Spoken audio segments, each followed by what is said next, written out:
আপনারা প্লিজ এই সিনেমাটা দেখুন যদি আপনি এখনো ছবিটা না দেখে থাকেন। সিনেমাটার নাম হচ্ছে মান পিশাচ, বানিয়েছে রাহি অনিল বার্বে, মানে এই পরিচালক এর আগে তুম্বার বানিয়েছে, মায়াসা বানিয়েছে। জাস্ট ভাবুন, এরকম একজন ফিল্ম মেকার, এরকম একজন আউটস্ট্যান্ডিং একজন এক্সট্রাঅর্ডিনারি ট্যালেন্টেড ফিল্ম মেকার, তার একটা সিনেমা তিনি ইন্ডিভাবে ইউটিউবে রিলিজ করছেন। ওনার ইউটিউব চ্যানেল, সেখানে ছবিটা আপনি দেখতে পাবেন। আমি ছবিটার লিঙ্ক ডেসক্রিপশনে দিয়ে রাখবো, সেখানে ছবিটা আপনি অবশ্যই চেক আউট করুন। তো এই ভিডিওটার মধ্যে আমরা ভিডিওটাকে দুভাগে বিভক্ত করছি।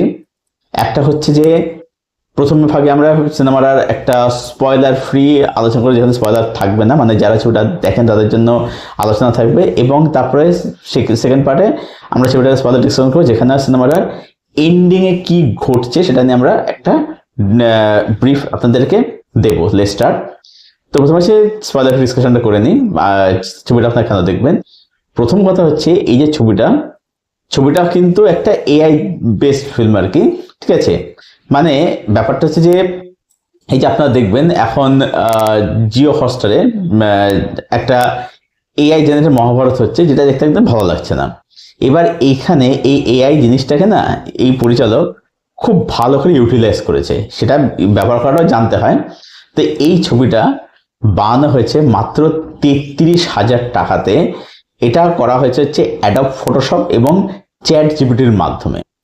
এবারে এখানে যে ভিজুয়ালটা দেখতে পাবেন, সেই ভিজুয়ালটা কিন্তু মানে একটু অ্যাবসার্ড লাগবে, কোথাও কোথাও কোথাও ভিজুয়ালটা ইন্টেনশনাল এরকম করা হয়েছে যে ব্লার্ড অ্যাবসার্ড। কখনো দেখবেন যে মানে যে ফ্রেমিং, যেটা আর কি ফ্রেমিংটা দেখবেন যে কখনো মানে পোর্ট্রেট হয়ে যাচ্ছে, সেখান থেকে আবার ল্যান্ডস্কেপ হচ্ছে, বা ধরুন কখনো পার্টিকুলার হরাইজন্টাল এরকম হচ্ছে আর কি। তো এই প্রবলেমগুলো ছবিটার মধ্যে রয়েছে, যেহেতু ছবিটা একদম এটা একটা জিরো বাজেট ফিল্ম, ছবিটা ইন্ডিয়ায় বানানো, সেটা আপনি ফিল করবেন। কিন্তু যেটার কারণটা হচ্ছে যে এই ছবিটার যে স্টোরি টেলিং এবং ছবির যে বক্তব্য, মানে এই মানুষটার ভিশন আপনাকে সত্যি অবাক করবে। এখানে দেখানো হচ্ছে কি যে যে প্রোটাগনিস্ট আর কি, সে একজন আর্কিওলজিস্ট। এবার সে একটা মানে প্রজেক্টের কাজে সে হচ্ছে একটা গ্রামে যাচ্ছে, পরিত্যক্ত গ্রাম, যে গ্রামটা যথেষ্ট পরিমাণে মিস্টেরিয়াস। এবার সেই গ্রামে যখন সে যাচ্ছে, সেই গ্রামটা একটু মানে যেটা হলো মিস্টেরিয়াস আর কি। এবার সেই গ্রামে যে বাড়িতে সে উঠছে, সে বাড়ির যে প্রোটাগনিস্ট সে একজন বিধবা একজন মহিলা। সেখানে সেই মহিলা তাকে থাকতে ইচ্ছে, এবার সেখানে থাকছে। এবারে এই মহিলাটা কে এবং সে বাড়িটাতে কি হচ্ছে, ঠিক আছে, এটা নিয়ে হচ্ছে গল্প। বাড়ির গ্রামটা রহস্য, এটা নিয়ে হচ্ছে গল্প আর কি, ঠিক আছে। বেশি কিছু এখানে বললাম না, এন্ডিং এক্সপ্লেন পরে করবো। তো ছবিটার গল্প শুনে আপনার মনে হবে যে নিশ্চয়ই মহিলার ওখানে ভূত হবে, হ্যান হবে, ত্যান হবে। ছবিটা আপনারা দেখুন, ঠিক আছে। এই পরিচালক এখানে মানে উপরের লেয়ারটা হরর একটা মিস্ট্রি সব রেখেছে, কিন্তু ভিতরের লেয়ারে তিনি কিন্তু একটা সামাজিক বক্তব্য তুলে ধরেছেন। এই যে প্রোটাগনিস্ট, এর একটা বিলিভ রয়েছে যে এ একদিকে যেরকম হচ্ছে সতীদাহ প্রথাকে সমর্থন করে না, আবার অন্যদিকে এ আবার বিধবা সমর্থন করে না। এর আইডিওলজি হচ্ছে যে যদি কোনো মহিলা, বিধবা মহিলা যদি সেকেন্ড টাইম সে ম্যারেজ করে, বিয়ে করে, তার মানে হচ্ছে সে তার আগের যে মানে স্বামী ছিল, হাজবেন্ড ছিল, তাকে সে ডিসরেসপেক্ট, তাকে সে রেসপেক্ট দিচ্ছে না, তাকে সে ভুলে গিয়ে সে অন্য একজনকে সে বেছে নিচ্ছে আর কি। সে কখনোই সমাজের কাছে অ্যাকসেপ্টেড না, এটা তার হচ্ছে বিলিভ, ঠিক আছে। তো এই যে মান পিশাচের কথাটা অর্থ কি? মানে হচ্ছে মেটাফরিক্যাল দেখতে গেলে যে আমাদের ভিতরে যে রিপুগুলো রয়েছে, এখানে দেখা যাচ্ছে কাম, ক্রোধ, লোভ, মোহ, ঘৃণা, এইগুলোই হচ্ছে অ্যাকচুয়ালি হচ্ছে মান পিশাচের মান মানে হচ্ছে মন, পিশাচ মানে হচ্ছে পিশাচ বা ডিমন। তা আমাদের ভিতরের যে ডিমন, সেটাই কিন্তু এখানে ছবিটার মধ্যে ডিসক্রাইব করছে একটা হররের মানে লেয়ার দিয়ে আর কি, ঠিক আছে। তো রাইটিং এবং হচ্ছে তার যে স্টোরিটা, সেটা কিন্তু ব্রিলিয়ান্ট। এবং ছবিটার যে ক্লাইম্যাক্স, সেটা কিন্তু সুপার ক্লাইম্যাক্স, সত্যি দুর্দান্ত, দারুণ এখানে আর কি। এবং এখানে পরিচালক একটা কিন্তু সামাজিক বক্তব্য কিন্তু তুলে ধরছে আর কি। তো ছবিটা আপনারা এই কারণে দেখবেন, যেটা বললাম যে ভিজুয়াল মানে সেগুলোতে অ্যাপসার লাগবে আর কি, ঠিক আছে, কারণ ছবিটা জিরো বাজেট বানানো, সেগুলো লাগবে। কিন্তু যেভাবে ছবিটা মানে গল্পটাকে এগিয়ে নিয়ে যাওয়া হয়েছে এবং পরিচালকের বক্তব্য, আপনারা অবাক হবেন। মানে মানে এই পরিচালকের মানে কত কিছু বলা যায়, তার ভিশন সেটা সত্যি মানে কুর্নিশ করবার মতো। তো এইটাই ছিল সিনেমার হচ্ছে মানে স্পয়লার ছাড়া রিভিউ। এইবার আমি আসবো হচ্ছে এন্ডিং এক্সপ্লেনে। তো সিনেমাটা যারা এখনো পর্যন্ত দেখেননি, ভিডিওটা এখান থেকে প্লিজ স্কিপ করে যাবেন, কারণ যারা দেখেন তাদের দেখলে তাদের জন্য সেটা স্পয়লার হয়ে সেটা মানে এটা আপনাদেরই লস আর কি। যাই হোক, তো এবার এন্ডিং এ কি হচ্ছে। এন্ডিং এ আমরা দেখতে পাচ্ছি যে প্রোটাগনিস্ট, যে লোকটা আর কি মানে যাকে আপনার তুম্বারও দেখেছেন আর কি, তো সেই লোকটা দেখবেন যে সেও একটা পিশাচে পরিণত হচ্ছে এবং সেখানে আরো অনেক পিশাচ সেখানে দেখা যাচ্ছে।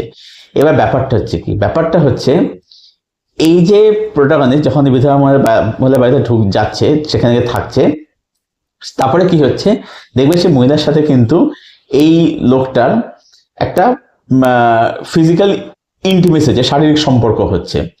এবার ব্যাপারটা হচ্ছে যে এই যে লোকটা, যেটা আমি একটাকে বললাম যে এর একটা বিলিভ রয়েছে এই বিধবাতে কিভাবে দেখে। এবার ব্যাপারটা হচ্ছে যে যেহেতু এই লোকটা বিধবা বিবাহের বিপক্ষে ছিল সব সময়, ঠিক আছে, কারণ সে বিধবা বিবাহকে সে মানে না, বিশ্বাস করে না, সমর্থন করে না। তো এই যে মহিলাটার সাথে সে যে ফিজিক্যালি ইন্টিমেট হলো, শারীরিক সম্পর্ক হলো তাদের মধ্যে, তাহলে তার মানে বোঝা যাচ্ছে যে এখানে এই লোকটা এই বিধবা মহিলাকে বিয়ে করবে না, তাকে শুধুমাত্র মানে ভোগ করলো, ভোগ করার জন্য মানে করলো আর কি, ভোগ করার জন্য তাকে তার সাথে শারীরিক সম্পর্ক করলো আর কি, এটাই পরিষ্কার ধরে নেওয়া যায় আর কি। তার মানে এই লোকটার ভিতরে এই লোকটা নিজেকে মানে দেখাচ্ছে মরালি কারেক্ট দেখাচ্ছে, যে সে সত্যিকার কথা সমর্থন করে না, আবার অন্যদিকে সে বিধবা বিবাহ সমর্থন করে না। মানে কোথাও গিয়ে এই লোকটার ভিতরের যে হিপোক্রিসি সেটা কিন্তু বেরিয়ে আসছে, তার যে মানে ডাবল মেন্টালিটি সেটা কোথাও গিয়ে বেরিয়ে আসছে। তো তার মানে তার ভিতর থেকে কামের যে দিকটা সেটা কোথাও গিয়ে লাস্ট, যেটাকে আমরা বলি এলিভেস্টের লাস্ট, যেটাকে বলি, তার সেই লাস্টের দিকটা বেরিয়ে আসছে। তো কামের দিকটা বেরিয়ে সেখানে আর কি। এবারে আমরা দেখতে পাচ্ছি কি যে সেখানে আরো অনেক পিশাচ, ঠিক আছে। এবারে এইটা হচ্ছে মানে আপনি বলতে পারেন যে এটা হচ্ছে ডিরেক্টরের সমাজের প্রতি একটা কালেকটিভ ক্রিটিসিজম। মানে এইটা হচ্ছে অ্যাকচুয়ালি ডিরেক্টর যে বলতে চাইছে, মানে আপনারা দেখতে একটা ভৌতিক সিনেমা আপনার মনে হতে পারে, কিন্তু ব্যাপারটা হচ্ছে যে অ্যাকচুয়ালি ডিরেক্টর বলছেন যে আমাদের সমাজে এরকম অনেক পিশাচ রয়েছে, ঠিক আছে। একটা ব্যাপার হচ্ছে কি, এই যে বিধবা যে মহিলাটা, এই মহিলাটা কিন্তু কোনো গডেস বা এরকম কোনো কিছুই না, একটা সাধারণ মহিলা। এবার তাকে সমাজ কোণঠাসা করে দিয়েছে, ঠিক আছে। এরকম এই যে প্রোটাগনিস্ট যে বিধবা সমর্থন করে না, এরকম মানুষ সোসাইটিতে অনেক রয়েছে, অনেক এক্সিস্ট করছে। আচ্ছা বলে, আচ্ছা এটা মানে এটা আপনি জানিস বলেছিল প্রথমে যে এটা 60-এর দশকের গল্প বলা হচ্ছে আর কি, মানে বহু বছর পুরোনো গল্প বলা হচ্ছে, ভ্রমের গল্প বলা হচ্ছে। যাই হোক, এইবার কি হচ্ছে, এই যে মহিলাটা, তাকে সমাজ মানে কোথাও গিয়ে একঘরে করে দিচ্ছে। কিন্তু এটা সমাজ যেমন একটা দিক যে তাকে কোণঠাসা করছে, আবার সেই সমাজ এই মহিলারা কিন্তু ভোগও করতে চাইছে, তাকে শারীরিকভাবে পেতে, তাকে কিন্তু কেউ ধরুন একটা সামাজিক মর্যাদা দেওয়া বা ধরুন একটা স্বীকৃতি দেওয়া, তাকে একটা সমাজের সম্মান দেওয়া, বা তাকে যে একটা বিধবা মানুষ, যে তারও একটা অল্প বয়সের বিধবা মেয়ে, তার তো বয়স বেশি নয়, যে সে একটা বিয়ে করে যে নতুন ভাবে জীবনটা শুরু করবে, সেটা থেকে সমাজ থেকে করতে দিচ্ছে না, কিন্তু সেই সমাজ তাকে আবার ভোগ করতে চাইছে, তাকে শারীরিকভাবে পেতে যায়, মানসিকভাবে পেতে যাচ্ছে না, তাকে শারীরিকভাবে পেতে চাইছে। তো এইখানে সমাজের যে হিপোক্রিসিটা, সেটাকে অ্যাকচুয়ালি ডিরেক্টভাবে দেখাচ্ছে যে অ্যাকচুয়ালি আমাদের সমাজের মধ্যে অ্যাকচুয়ালি অনেক পিশাচ রয়েছে।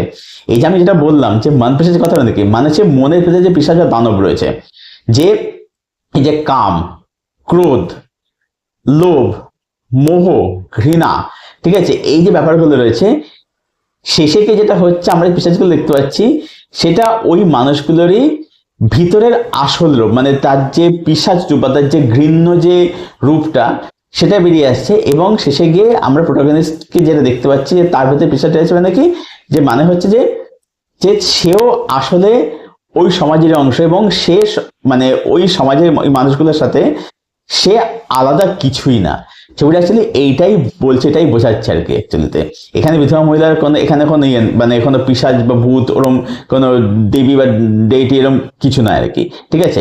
এটা হচ্ছে একটা, এই অভিশাপটা হচ্ছে অ্যাকচুয়ালি একটা ডিরেক্ট একটা কালেক্টিভ ক্রিটিসিজম আমাদের সমাজের অন্ধকার দিকের বিরুদ্ধে। তো এটাই ছিল সিনেমাটা হচ্ছে এন্ডিং এক্সপ্লেন। দেখবেন ছবিটা শেষ হচ্ছে লেখা থাকে আসে আর কি, যে for every broken artist who make zero budget film, মানে এই পরিচালক যেহেতু তাকে সিনেমায় কাজ করতে দেওয়া হচ্ছে না, যে তার ছবি হলে রিলিজ করছে, তাই তিনি করছেন তার বক্তব্যটা তুলে ধরার জন্যে তিনি ইউটিউবটাকে বেছে নিচ্ছেন, যে আমাকে আমার সিনেমা রিলিজ করে দেওয়া হচ্ছে না, আমার কাজ দেওয়া হচ্ছে না, আমি ঠিক আমার মতো করে কাজ করবো, আমার মতো করে আমি ঠিক এগিয়ে যাবো। যেমন ধরেন যে প্রদীপ্ত ভট্টাচার্য নজরের ভেলা ছবিটা হলে রিলিজ করছে না, ঠিক আছে, হলে রিলিজ করছে না, সেখানে কি করছেন তিনি বিভিন্ন জায়গাতে ছবিটার তিনি স্পেশাল স্ক্রিন করিয়ে বেড়াচ্ছেন আর কি।